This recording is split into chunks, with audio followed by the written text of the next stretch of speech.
लोकसभा में नेता प्रतिपक्ष राहुल गांधी के चीन को लेकर दिए गए बयान पर विवाद गहराता चला जा रहा है। बीजेपी सांसद उनके खिलाफ विशेषाधिकार हनन प्रस्ताव लाने की तैयारी कर रहे हैं। दरअसल राहुल गांधी ने एक दिन पहले लोकसभा में दावा किया कि चीनी सैनिक भारतीय जमीन पर मौजूद हैं, जिससे सदन में जोरदार हंगामा होने लगा। इस बयान पर केंद्रीय संसदीय कार्य मंत्री किरण रिजिजू ने कांग्रेस नेता पर झूठ फैलाने का आरोप भी लगाया। बजट सत्र के दौरान राष्ट्रपति के अभिभाषण पर चर्चा में भाग लेते हुए राहुल ने मोदी सरकार पर तीखा हमला बोला। उन्होंने आरोप लगाया कि मेक इन इंडिया पहल के तहत सरकार विनिर्माण यानी मैन्युफैक्चरिंग क्षेत्र को बढ़ावा देने में विफल रही है। इसका सीधा असर चीन की बढ़ती घुसपैठ पर पड़ा है।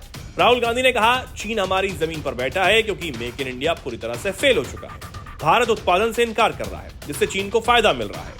एनडीटीवी ने सूत्रों के हवाले से लिखा कि अगर राहुल गांधी अपने आरोपों का कोई सबूत नहीं देते हैं तो बीजेपी सांसद उनके खिलाफ विशेषाधिकार हनन प्रस्ताव भी ला सकते हैं। राहुल के बयान के तुरंत बाद किरण रिजिजू ने हस्तक्षेप करते हुए कहा कि कांग्रेस नेता झूठ नैरेटिव गढ़ रहे हैं। उन्होंने कहा कि राहुल गांधी को इस तरह के भ्रामक और झूठे बयान देने से बचना चाहिए। ये संसदीय मर्यादाओं के खिलाफ है। रिजिजू ने इसके बाद लोकसभा अध्यक्ष ओम बिरला से मुलाकात की और राहुल गांधी से उनके दावे का प्रमाण देने की मांग की। इससे पहले बीजेपी के आदिवासी समुदाय से ताल्लुक रखने वाले सांसदों के एक समूह ने राष्ट्रपति द्रौपदी मुर्मू के खिलाफ अपमानजनक और निंदनीय शब्दों का इस्तेमाल करने के लिए कांग्रेस संसदीय दल की नेता सोनिया गांधी के खिलाफ सोमवार को विशेषाधिकार हनन का नोटिस दिया। लोकसभा में विशेषाधिकार हनन प्रस्ताव क्या होता है? विशेषाधिकार हनन प्रस्ताव संसद में एक महत्वपूर्ण संसदीय प्रक्रिया है, जिसका इस्तेमाल तब किया जाता है जब किसी सदस्य समिति या फिर सदन के विशेषाधिकारों का उल्लंघन होता हो। संसद के सदस्यों को कुछ विशेषाधिकार दिए जाते हैं ताकि वो स्वतंत्र रूप से और बिना किसी दबाव के अपने कर्तव्यों का निर्वहन कर सकें। यदि कोई व्यक्ति या सदस्य इन विशेषाधिकारों का हनन करता है या सदन को गुमराह करता है तो उसके खिलाफ विशेषाधिकार हनन प्रस्ताव लाया जा सकता है। क्या होता है विशेषाधिकार हनन? यदि कोई सांसद झूठे या भ्रामक तथ्य प्रस्तुत करता है, यदि कोई बाहरी व्यक्ति या संस्था संसद के कार्यों को बाधा डालती है या उसकी गरिमा को ठेस पहुंचाती है, यदि कोई सदस्य सदन में गलत या अप्रमाणित दावा करता है और उसे साबित नहीं कर पाता। कैसे लाया जाता है विशेषाधिकार हनन प्रस्ताव? कोई भी सांसद लोकसभा अध्यक्ष को लिखित रूप से विशेषाधिकार हनन प्रस्ताव के लिए नोटिस दे सकता है। अध्यक्ष नोटिस की समीक्षा करने के बाद तय करते हैं कि प्रस्ताव को स्वीकार किया जाए या फिर नहीं। अगर प्रस्ताव स्वीकार होता है तो इसे विशेषाधिकार समिति को भेजा जाता है। विशेषाधिकार समिति की भूमिका: समिति मामले की जांच करती है और रिपोर्ट तैयार करती है। यदि किसी सदस्य को दोषी पाया जाता है तो उसके खिलाफ अनुशासनात्मक कार्रवाई की सिफारिश भी की जाती है। कार्रवाई में चेतावनी, निंदा, निलंबन या अन्य दंडात्मक उपाय शामिल हो सकते हैं। अतीत में कई बार संसद में विशेषाधिकार हनन के मामले उठाए गए, खासकर जब किसी नेता पर गलत तथ्य रखने, सदन को गुमराह करने या संसद की गरिमा को ठेस पहुंचाने का आरोप लगा हो। उत्तर प्रदेश के अयोध्या जिले के मिल्कीपुर में उपचुनावों के लिए प्रचार के दौरान सपा सांसद डिंपल यादव की एक वीडियो खूब वायरल हुई। इस वीडियो में डिंपल यादव के गले में माला पड़ती हुई दिखाई दे रही है और जोर जोर से डिंपल भाभी जिंदाबाद के नारे भी लग रहे हैं। जानकारी के मुताबिक ये वीडियो तब का है जब डिंपल यादव सपा प्रत्याशी अजीत प्रसाद के समर्थन में रोड शो कर रही थी। उनके साथ इस दौरान पार्टी की सीनियर नेता जूही सिंह भी मौजूद थीं और मछली शहर से सांसद प्रिया सरोज भी थीं। सब खुली गाड़ी में जनता का अभिवादन स्वीकार कर रहे थे। तभी सपा समर्थक ने जय अखिलेश कहते हुए फूलों की माला फेंकी, जो सीधे डिंपल यादव के गले में जाकर पड़ी। इसके बाद उन्होंने समर्थकों को ऐसा करने से साफ मना किया और सुरक्षाकर्मी भी तुरंत अलर्ट हो गए। रोड शो के दौरान नेताओं पर फूल बरसाते हुए कई बार देखा गया, लेकिन रोड शो के दौरान डिंपल यादव की ओर किसी ने फूलों की माला फेंकी तो वह कुछ हैरान हो गईं। हालांकि इसके बाद हुए इत्तेफाक ने डिंपल यादव को ऐसी स्थिति में ला दिया जहां वो बेहद नर्वस मूड में नजर आईं। दरअसल भीड़ में से फेंकी गई फूलों की माला सीधे डिंपल यादव के गले में चली गई। डिंपल ने तुरंत गले से माला निकाली और उसे साइड रखा। इसके बाद इशारों से लोगों को ऐसा न करने की हिदायत भी दी।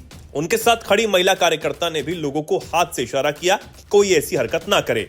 सोशल मीडिया पर डिंपल यादव के साथ हुई इस घटना को लेकर लोग अलग अलग प्रतिक्रियाएं दे रहे हैं। एक यूजर ने इस घटना पर कमेंट किया, माला फेंकने वाले को देश की क्रिकेट टीम में जगह मिलनी चाहिए। मामले को गंभीर बताते हुए अन्य एक यूजर ने लिखा, अगर ये माला नहीं होता तब ध्यान रखना होगा, ऐसा नहीं होना चाहिए। सपा और बीजेपी के लिए मिल्कीपुर उपचुनाव नाक का सवाल बन चुका है। बीजेपी इस चुनाव को जीतकर अयोध्या में लोकसभा चुनाव की हार का बदला लेने की कोशिश में है, तो वहीं सपा इस सीट पर अपना दबदबा कायम रखने की कोशिश में जुट चुकी है। मिल्कीपुर विधानसभा सीट पर उपचुनाव के लिए 5 फरवरी को मतदान होना है और मतों की गिनती 8 फरवरी को होगी। अयोध्या जिले की मिल्कीपुर विधानसभा सीट पर 5 फरवरी को होने वाले उपचुनाव के लिए 10 उम्मीदवार मैदान में हैं। हालांकि मुख्य मुकाबला समाजवादी पार्टी के अजीत प्रसाद और भारतीय जनता पार्टी के चंद्रभानु पासवान के बीच नजर आ रहा है। बता दें कि 2022 में पिछले उत्तर प्रदेश विधानसभा चुनाव में समाजवादी पार्टी के टिकट पर चुने गए अवधेश प्रसाद ने 2024 के लोकसभा चुनाव में फैजाबाद से सांसद निर्वाचित होने के बाद विधानसभा की सदस्यता से इस्तीफा दे दिया था, जिसके बाद मिल्कीपुर सीट खाली हुई। साल 2022 के विधानसभा चुनाव में भाजपा उम्मीदवार गोरखनाथ को मिल्कीपुर से अवधेश प्रसाद से पराजय का सामना करना पड़ा था। बाद में गोरखनाथ ने प्रसाद के निर्वाचन को चुनौती दी और विधानसभा चुनाव के लिए नामांकन के दौरान सपा नेता द्वारा दायर किए गए हलफनामे में विसंगतियों का आरोप लगाया। हालांकि प्रसाद के फैजाबाद लोकसभा क्षेत्र से सांसद चुने जाने के बाद इस साल की शुरुआत में याचिकाएं वापस ले ली गईं, जिससे मिल्कीपुर में उपचुनाव का रास्ता साफ हुआ। समाजवादी पार्टी की सांसद जया बच्चन का हिंदुओं को अपमानित करता, हिंदू धर्म को अपमानित करता बेशर्मी भरा बयान आया है। ये कह रही हैं कि आज कुंभ की वजह से प्रयाग में पानी सबसे ज्यादा प्रदूषित है। लोग नहा रहे हैं, लोगों की बॉडी वहां फेंकी जा रही है। जया बच्चन ने कभी बकरीद पर यह नहीं कहा इतने सारे जानवर काटे जा रहे हैं, उनका खून मांस के टुकड़े नालियों और गटर के द्वारा होते हुए भूगर्भ जल और किसी न किसी वाटर बॉडीज में जाकर मिलकर उन्हें प्रदूषित कर रहा है। लेकिन जया बच्चन हिंदुओं के पवित्र तीर्थ महाकुंभ को ही बदनाम कर रही हैं। समाजवादी पार्टी में रहकर अगर आपने हिंदू धर्म के बारे में कुछ अच्छा बोला तब आपको मुफ्त की राज्यसभा सांसदी नहीं मिलेगी, और ये बात जया बच्चन अच्छी तरह से जानती हैं। जया बच्चन ने कहा कि इस समय दुनिया में सबसे ज्यादा प्रदूषित पानी कुंभ में है, वहां शवों को उठाकर फेंक दिया गया, उसकी वजह से पानी प्रदूषित हो गया है। इन सब मुद्दों पर कोई सफाई नहीं दी जा रही, मीडिया को इस पर आवाज उठानी चाहिए। जया बच्चन ने यह भी कहा कि कुंभ में आम लोगों को कोई स्पेशल ट्रीटमेंट नहीं मिल रहा, उनके लिए कोई सुविधा नहीं है। और दूसरी बात, सरकार झूठ बोल रही है कि कुंभ में करोड़ों लोग पहुंचे हैं। बताइए ऐसे कैसा हो सकता है कि इतने करोड़ों लोग वहां आएंगे कैसे? सपा सांसद ने कहा कि केंद्र सरकार जो जल शक्ति की बातें कर रही है वो सब बेकार की बातें हैं। कुंभ पर जो जांच की बात की जा रही है वो बेकार की बात है। हिंदुस्तान में न जाने कितनी जांच की बातें चल रही हैं। उन्होंने कहा कि डेड बॉडीज का पोस्टमार्टम तो छोड़िए, शवों को उठाकर पानी में फेंक दिया गया। वहीं दूसरी तरफ मौनी अमावस्या को मची भगदड़ को लेकर सुरक्षा एजेंसियों को एआई कैमरों की वीडियो हाथ लगी है। इसमें कुछ संदिग्ध चेहरे नजर आ रहे हैं। दावा है कि इनके घुसने के बाद ही संगम पर भगदड़ हुई। वसंत पंचमी के मौके पर अखाड़ों समेत बाकी श्रद्धालुओं ने सुबह से ही अमृत स्नान चालू कर दिया था। पिछले हादसे को देखते हुए राज्य सरकार ने व्यवस्था चाक चौबंद कर दी। बसंत पंचमी के अमृत स्नान पर्व पर श्रद्धालुओं को सुरक्षित स्नान कराने के लिए 28 स्ट्रेटेजिक पॉइंट्स बनाए गए। यहां कई और अफसरों की तैनाती भी की गई, जिन्हें पूर्व में ऐसे आयोजन का अनुभव है। भीड़ प्रबंधन के लिए भी नए नियम लाए गए हैं। मौनी अमावस्या पर हुई भगदड़ की जांच भी तेज कर दी गई है। मामले की जांच यूपी एसटीएफ को सौंपी गई है। भगदड़ के समय संगम घाट पर मौजूद मोबाइल नंबरों की जांच के साथ ही अब यहां लगे एआई कैमरों की जांच की जा रही है। दैनिक भास्कर की एक रिपोर्ट के मुताबिक एसटीएफ को इन कैमरों की जांच में 120 ऐसे संदिग्ध दिखे हैं। इससे पहले भगदड़ में फंसे लोगों ने बताया था कि भीड़ में कुछ लोगों के घुसने के बाद ही भगदड़ मची। पुलिस ने जिन चेहरों की पहचान की है उन पर जांच की जाएगी। सुरक्षा एजेंसियों घटना के समय की वीडियो की फॉरेंसिक जांच करवा रही है। एसटीएफ ने घटना के समय मौजूद 16,000 मोबाइल नंबरों को भी खंगाला है। इनमें से उन नंबरों पर फोकस ज्यादा है जो महाकुंभ के बाद से बंद आ रहे हैं। महाकुंभ में शामिल साधुओं ने भी साजिश को लेकर चिंता जाहिर की है और दुष्प्रचार पर बात की है। मौनी अमावस्या पर हुई भगदड़ की जांच के लिए बनाए गए न्यायिक आयोग ने भी सभी पहलू जांचने की बात कही है। दिल्ली में विधानसभा चुनाव के लिए मतदान से पहले आम आदमी पार्टी और भाजपा के बीच तनातनी चरम पर पहुंच चुकी है। कालकाजी सीट सोमवार रात को जमकर हंगामा हुआ।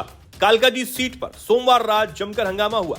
मुख्यमंत्री और इस सीट से उम्मीदवार आतिशी ने भाजपा प्रत्याशी रमेश बिदुड़ी के खिलाफ शिकायत दर्ज की थी। पुलिस ने केस भी दर्ज कर लिया। अब आतिशी ने माना है कि जिसे उन्होंने रमेश बिदुड़ी का बेटा बताया था वो कोई और है। हालांकि उन्होंने यह आरोप लगाया कि बिदुड़ी के करीबियों ने रात को झुग्गियों में जाकर आचार संहिता का उल्लंघन किया है। मुख्यमंत्री आतिशी ने देर रात जीपीएस लोकेशन के साथ एक युवक की तस्वीर शेयर की और दावा किया कि वो रमेश बिदुड़ी के भतीजे मनीष बिदुड़ी हैं और कालकाजी सीट पर घूमकर चुनाव को प्रभावित करने की कोशिश में लगे हुए हैं। कुछ देर बाद उन्होंने इस तस्वीर को दोबारा पोस्ट करते हुए दावा किया कि वो मनीष बिदुड़ी रमेश बिदुड़ी के भतीजे नहीं बेटे हैं। उन्होंने लिखा, मुझे अभी पता चला है कि मनीष बिदुड़ी जी श्री रमेश बिदुड़ी जी के बेटे हैं, भतीजे नहीं। न्यूज एजेंसी एएनआई के मुताबिक आतिशी के दावे के बाद दिल्ली पुलिस ने मनीष पिदूड़ी के खिलाफ शिकायत भी दर्ज कर ली। हालांकि मंगलवार को मनीष सिसोदिया के साथ प्रेस कॉन्फ्रेंस में आतिशी ने माना कि जिसकी तस्वीर उन्होंने पोस्ट की थी वो ना तो मनीष बिदूड़ी है और ना ही रमेश बिदूड़ी के बेटे। आतिशी ने हाथ में वो तस्वीर लेकर कहा, कल शाम को हमें खबर मिली कि रमेश बिदूड़ी जी की टीम के कुछ लोग झुग्गी में लोगों को धमका रहे हैं।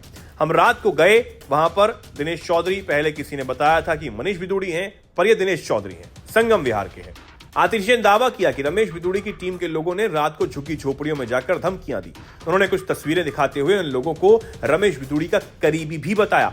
एक तस्वीर को लेकर उन्होंने कहा कि उन्हें बताया गया है कि यह रमेश बिदूड़ी का भतीजा अनुज बिदूड़ी है। आतिशी ने यह भी कहा कि उनकी शिकायत के बाद भी पुलिस ने कोई कार्रवाई नहीं की। आतिशी ने आगे कहा, इस बात से ध्यान हटाने के लिए पुलिसकर्मियों ने 2 स्थानीय लड़कों की पिटाई भी की जो एमसीसी उल्लंघन का वीडियो बना रहे थे।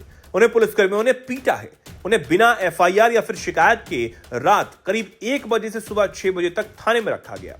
मैंने पुलिस और चुनाव आयोग की टीम को बुलाया और मेरे खिलाफ ही कार्रवाई की जा रही है, जबकि रमेश बिदूड़ी के लोगों के खिलाफ कोई कार्रवाई नहीं की गई। भाजपा के लोग गुंडागर्दी कर रहे हैं।